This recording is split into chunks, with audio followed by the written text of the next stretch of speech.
Hello learners. Today I will be talking about earthquakes and tsunami.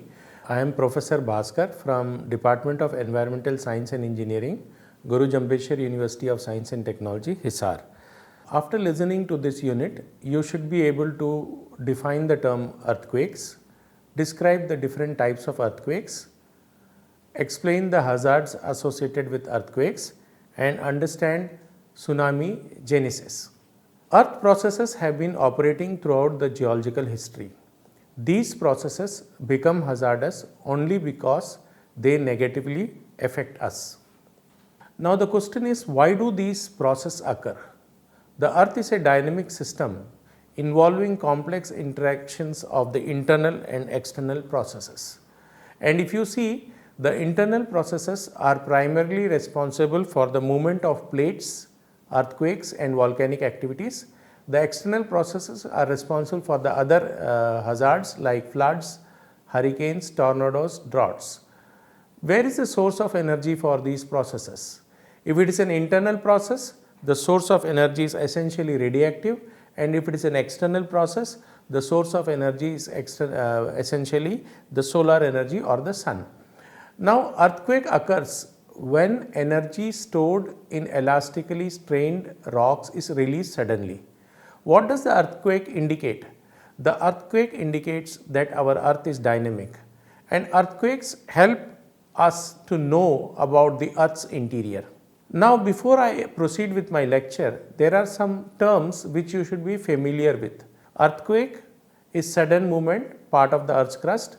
Seismology, it is the study of generation, propagation and measurement of seismic waves through the earth and sources that generate them. Seismometer, this is an instrument to record seismic vibrations. Now, seismograph, it is a graph which shows seismic vibrations at a particular area. There are two terms which are normally used. One is focus, which is the point of origin of earthquakes, and another term which is used is epicenter, that is directly above the focus on the earth's surface. You can see the diagram where focus is shown and where the epicenter is shown in this diagram. Now, plate tectonic theory is very important to understand earthquakes and volcanic processes. Now, what is this plate tectonic theory? Is that it is believed that the lithosphere of the earth is broken into 7 major segments known as plates that slide past each other over the plastic nature of the asthenosphere. Now, these plates behave like hard and rigid shell. You must have seen, just like you go in a mall, you must have seen an escalator, like that it behaves. The lithosphere is the crust and upper part of the mantle. It is about 100 km thick below the continents in the continental areas and 50 km under the oceans. Now, this lithosphere floats over the asthenosphere. There are some major plates and there are some smaller plates. Major plates are African, American, Antarctic, Indo-Australian, Eurasian and Pacific plates, and smaller plates are Andaman, Philippine plate and so on. Now, if you see this diagram, you can see below the lithosphere there is the asthenosphere, and this is a partially molten layer, and this can extend up to 700 km in depth. These lithospheric plates moves on the asthenosphere. Now, if you see the plates, the rate of movement of plate can vary somewhere between 2 to 10 centimeter per year on the underlying asthenosphere. Now, the question comes, why do these plates move? The plates move because of the convection currents upwelling in the mantle, which are the driving force for the movement of lithospheric plates. Now, if you see the movement of the plates with respect to each other, it may be any type of boundary, that is the cause for the occurrence of earthquakes and volcanic eruptions. Now, if you see, there are interplate earthquakes and intraplate earthquakes. Both are slightly different, and if you see, earthquakes that occur at the plate boundaries are referred to as interplate earthquakes. You can see between the plates. All earthquakes do not occur at the plate boundaries. They occur in the interior of the plate, and that is normally tectonically quiet. But earthquakes can occur, but these intraplate earthquakes are shallow focus earthquakes less than 30 kilometers. Normally, the recurrence time for these earthquakes is longer than interplate earthquakes. Now, I already introduced you to this term epicenter and focus. Normally, around the epicenter, highest intensity of the earthquake is observed, and that is why maximum damage to life and property is seen. As we move away from the epicenter, the intensity decreases and hence the impact of the earthquake also decreases. Now, the seismic waves which pass through the earth, there are two kinds, body waves and surface waves. Body waves are generated due to the release of energy at the focus of the earthquake, which move in different directions in the earth. Obviously, from physics laws, we know that denser the material, more faster will be the velocity. There are essentially two kinds of important waves, which are primary waves and secondary waves. Primary waves are faster than secondary waves. They are compressional waves. They are called primary waves because they are first to reach. And the primary waves can travel through solid, liquid and gaseous material. In this type of movement, the particles or the vibration is parallel to the direction of the wave propagation. The secondary waves are shear waves. They are displaced material at right angles to their path of travel. They are called secondary because they arrive later than P waves, and secondary waves can only travel through solid medium. The direction of vibration of these waves is perpendicular to the direction of wave propagation. Now, there are surface waves. Body waves I said to you, surface waves. Surface waves travel on the surface of the earth, travel slower than the body waves, and surface waves are most destructive waves. They have low velocity, low frequency, long wavelength. These include two types of surface waves, Love waves, you can see the diagram, which have a complex horizontal ground movement, and Rayleigh waves which have a rolling motion. Now, how do we measure earthquake magnitude and intensity? Normally in newspapers, you must have read about Richter magnitude scale. Measure the amplitude of the largest recorded seismic wave at a specific distance from the earthquake.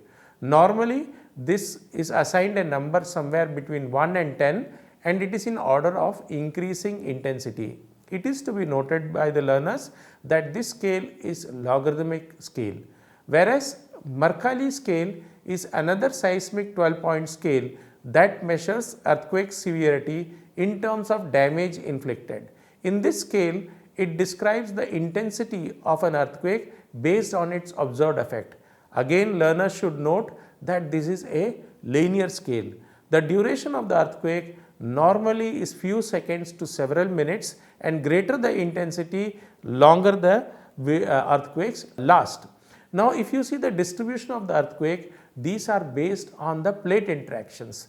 The first one is the diverging plate boundaries. When the two plates move away from each other in opposite directions, for example, mid-oceanic ridges, and the earthquake, they are shallow focus earthquake. The focal depth is normally less than 20 kilometers. The second kind of plate interaction is transform plate boundaries, where the lithospheric plates slide past each other. They show strike slip motion on faults. They are also shallow focus, and the focal depth can be less than 50 kilometers. San Andreas fault of California is an important example of this type. Then there are converging plate boundaries. These are high focal depth earthquake somewhere between 300 to 700 kilometers, and these occur when two plates converge or move towards each other. Subduction boundaries, for example, ocean lithospheric plate which is pushed under ocean or continental lithosphere, or collision boundaries, for example, continental lithospheric plates collide. So, you can have deep focus earthquake in these type of boundaries. So, learners, you can see depending on the plate boundaries, you can have shallow focus earthquake or deep focus earthquakes. Now, why does an earthquake, why is it caused? The first one can be volcanic reasons. When volcano is occurring, because of the vibration, it can cause some earthquake. The most important one is the tectonic one, which I have already explained, is when the crust is subjected to strain. It is the plate tectonics, the movement of the plates, which causes earthquake. Movement along fault planes, crustal displacements, they cause it. Can human activities cause earthquake? Yes, we can induce the occurrence of earthquake. For example, filling of new reservoirs or dams, there can be reservoir induced seismicity. For example, we can inject fluid into deep wells for waste disposal, that may cause vibrations. Also, we know that detonation of atomic explosives underground can also cause earthquake. So, you can see these are the causes of the earthquake. Now, if an earthquake occurs, what are the hazards that can occur? Obviously, the damage to the buildings, that is why they say the buildings kill people and not the earthquake. If you are inside a building, the building may collapse and you may get affected. Liquefaction, in which the buildings sink into the ground, soil liquefaction. Then you can see ground displacement. Then you can see fault zones.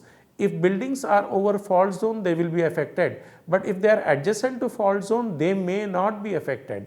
Again, you have aftershocks. Normally, you have 4 shocks which occur before the earthquake occurs, and aftershocks, this occur due to difference in stress pattern in the areas near the epicenter. The earth's crust needs to adjust these changes, and these are aftershocks. Again, they can cause effects. Then there can be mass movements because of earthquakes. Landslides can occur. There can be flooding, secondary effects, there can be fire, contamination of water, changes in ground level, and if this earthquake occurs in ocean floor, this can also cause tsunamis. Now, can we predict earthquake? This is a $1 million question. Everybody is interested in this, whether we can predict. Long-term prediction is based on about instances where earthquakes have occurred in the past. That means we identify the seismic gaps, and in that area we can expect future earthquakes, but we cannot pinpoint when it occurs. Relatively short term methods are there for prediction, but again they are not short term in real sense of human time scale, but monitoring the process that occur in an area near an earthquake prone fault. For example, uplift of ground, their tilting, I will explain this in the coming slides, shift in water levels, emission of radon gas, drop in electrical resistivity of rocks, unusual radio waves, and interesting or strange animal behavior, force shocks. All these are some of the precursor events before the earthquake occurs. Now, uplift of ground and their tilting. Measurements taken around active faults sometimes show prior to an earthquake, the ground is uplifted or tilted due to swelling of rocks caused by strain building on the fault. The cracking in the rocks may lead to small earthquakes called foreshocks. If you have foreshocks, there is a possibility of getting earthquake. The word possibility is important, but they are important. For example, prior to 1975 earthquake in China, the observation of numerous foreshock led to successful prediction of an earthquake and evacuation of the city of Haicheng. The magnitude of the earthquake which occurred was 7.3 and destroyed about half of the city and 100 million inhabitants. But because we evacuated based on foreshock, this resulted only in a few hundred deaths. Now, there can again be shift in the water level in the wells. As the rocks become strained in the vicinity of the fault, changes in groundwater pressure can occur. Because of this, the groundwater can move higher or lower, and when they move, they cause changes in water level in the wells. Another interesting case which has been found is emission of radon gas. Radon gas is an inert gas produced by radioactive decay of uranium and other elements in rock, and this radioactive gas, the concentration increases before the occurrence of earthquake, because the deformation resulting from the strain may force the radon out and lead to emission of radon that shows up in well water. Increase in the amount of radon emissions have been reported prior to some earthquakes. Now, another interesting study has shown drop in the electrical resistivity of the rocks. In general, we know rocks are poor conductors of electricity, but we know water is an efficient conductor of electricity. If micro cracks develop in the rock and groundwater is forced into the cracks, This may cause electrical resistivity to decrease, in other words electrical conductivity to increase, and this is an indicator of some short term prediction method. Now you can see another two methods are seen. Unusual radio waves. Just prior to the Loma Prieta earthquake of 1989, some researchers reported observing unusual radio waves. Where these are generated and why these are generated are not known, but research is underway. Another interesting thing is that animals seem to have a sixth sense and they show strange animal behavior. Prior to magnitude 7.4 earthquake in Tianjin, China, zookeepers reported unusual animal behavior. For example, snakes refusing to go into their holes, swans refusing to go into the water, pandas screaming, or hens refusing to lay eggs. It appears that they have a sense that some kind of activity is going to occur, but these are also can be used for short term prediction. Now in India we have IMD and INCOIS. IMD has the seismic network, they have the National Center for Seismology and it comes under Ministry of Earth Sciences, and the responsibility is to monitor earthquake, whereas INCOIS, Indian National Center for Ocean Information Service, they have the National Tsunami Warning Center and the responsibility is to monitor and provide information of tsunamis based on predictive models. Now Bureau of Indian Standards is the nodal agency in seismic hazard assessment and zoning of the country. Based on whatever data has been collected, the country has been grouped into 4 seismic zones: zone 2, 3, 4 and 5. And if you see zone 5, if you see the map which I will show you in the next slide, is seismically the most active region, while zone 2 is least. You can see from this map around 59% of the Indian landmass is prone to some kind of seismic damage. So you can see this map, the red areas are the ones which are most highest grade in seismic activity. Now in India there is National Disaster Management Authority. They gave the guidelines for management of earthquakes in 2007, and what was the vision of this guidelines? Zero tolerance to avoidable deaths due to earthquakes. And what was the mission of this? To formulate guidelines for the preparation of plans to reduce earthquake risk and minimize the impact, reduce the loss of life and damage to property caused by earthquake.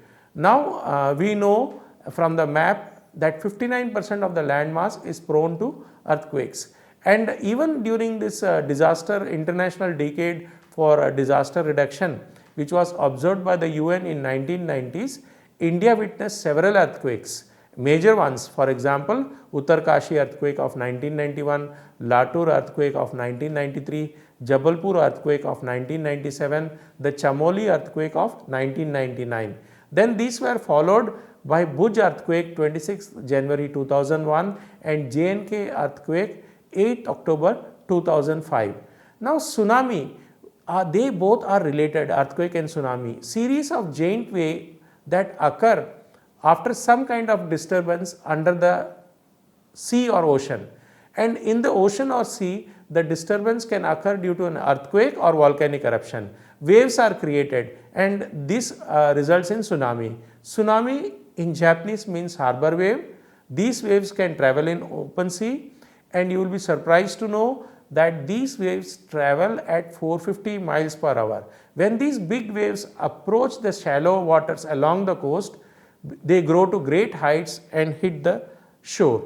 Now you can see the diagram how the fault line in the ocean has moved and how the tsunami is generated, and these waves can be as high as 100 feet and can result in lot of destruction on the shore.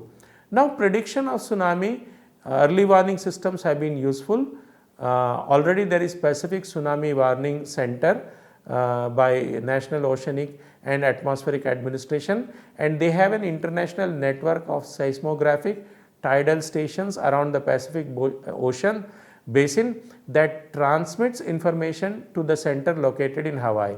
You can see that we also make use of satellites to transfer the data information and predict the tsunami. Now, the National Disaster Management has guidelines for tsunami 2010. The Indian Ocean tsunami of 26 December 2004, which devastated coastal communities in Kerala, Tamil Nadu, Andhra Pradesh, Puducherry, Andaman and Nicobar Islands, prompted the Government of India to take pioneering steps to establish appropriate institutional mechanisms for effective disaster management in India. Now, learners, I would like to summarize by saying that we cannot stop the earthquake and tsunami from occurring, because these are natural process, and these natural process, when they interact with human life and property, they become hazardous. But what we can do is understanding of the natural hazards is the first step towards disaster preparedness and response. For any hazard, we have to understand the nature so that we can devise a strategy to mitigate it. It should be clear to you now that we have no control over geological process, but we can make attempts to predict and reduce the hazards to life and property. Thank you very much, listeners, for the patient listening. Thank you very much.